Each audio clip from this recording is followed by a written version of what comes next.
శ్రీ దుద్దిల్ల శ్రీధర్ బాబు గారు. అధ్యక్ష, మొదటగా మూడవ తెలంగాణ శాసనసభకి మీరు స్పీకర్గా ఎన్నిక కావటం మా అందరికీ కూడా హర్షణీయం. మీకు అభినందనలు తెలియజేస్తూ, మీకున్న అపార రాజకీయ అనుభవం, ఈ రాజకీయ ప్రస్థానం మొదటగా NSUI, youth Congress, senior Congress లీడర్గా ఈరోజు పార్టీ పరంగానే కాకుండా మరి మీరు శాసనసభ్యులుగా మూడోసారి ఎన్నిక కావటం, ప్రజా సమస్యలను పరిష్కార మార్గంలో పెట్టడానికి మీరు చూపెట్టిన చొరవ,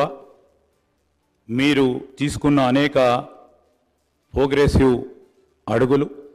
తప్పకుండా మరి ఐడియలిస్టిక్గా రాబోయే తరాలకు కూడా ఒక ఆదర్శనీయంగా ఉంటాయని, ఆ క్రమంలోనే మీరు మొదటగా ఎంపీటీసీగా, మండలాధ్యక్షులుగా, దాని తదుపరి శాసనసభ్యుడిగా, చైర్మన్గా, మరి ఆనాడు పెద్దలు దామోదర్ రాజనరసింహ గారు ఎస్సీ సబ్ ప్లాన్కి సంబంధించిన ఒక ప్రధానమైన విధానపరమైన నిర్ణయం దేశ చరిత్రలో నిలిచిపోయే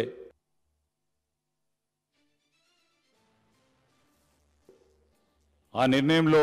ప్రధాన భాగస్వాములుగా మీరు నిలవటం, ఆ క్రమేణా మీరు ప్రజా జీవితంలో ప్రజా సంక్షేమము, అదేవిధంగా ప్రజలకు దగ్గరగా ఉండాలని,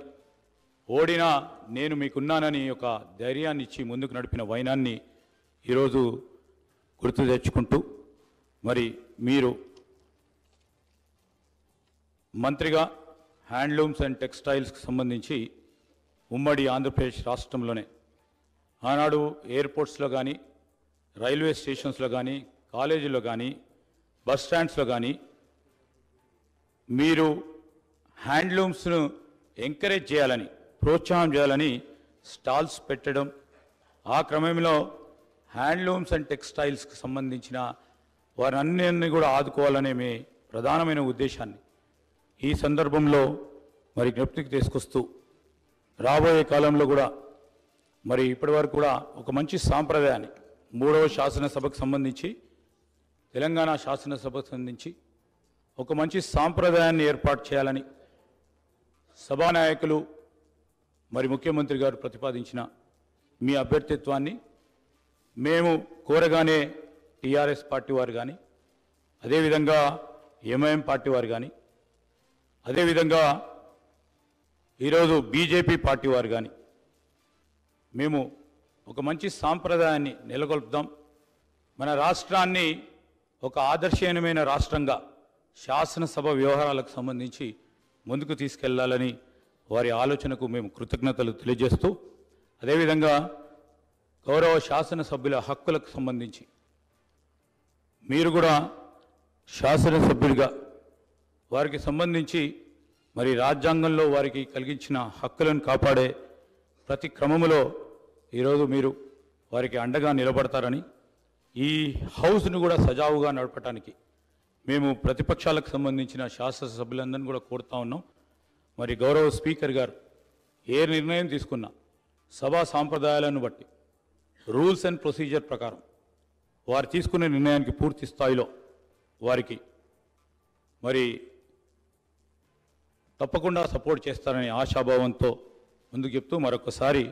మీరు శాసన సభాపతిగా ఆ స్థానంలో కూర్చుంటే నేను మాకు ప్రత్యేకంగా మా కుటుంబానికి సంబంధించి మా నాన్నగారు శ్రీపాదరావు గారు శాసన సభాపతిగా మరి అదే చైర్లో ఇదే శాసనసభలో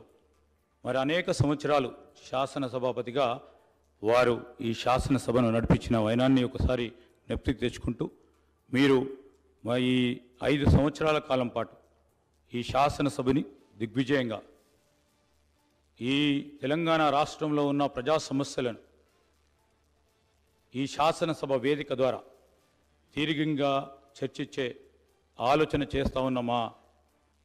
ప్రభుత్వానికి సంబంధించి మీరు తప్పకుండా మీరు దిశని ఇవ్వాలని కోరుకుంటూ మరొకసారి మీకు అభినందన తెలియజేస్తూ సెలవు తీసుకుంటాను.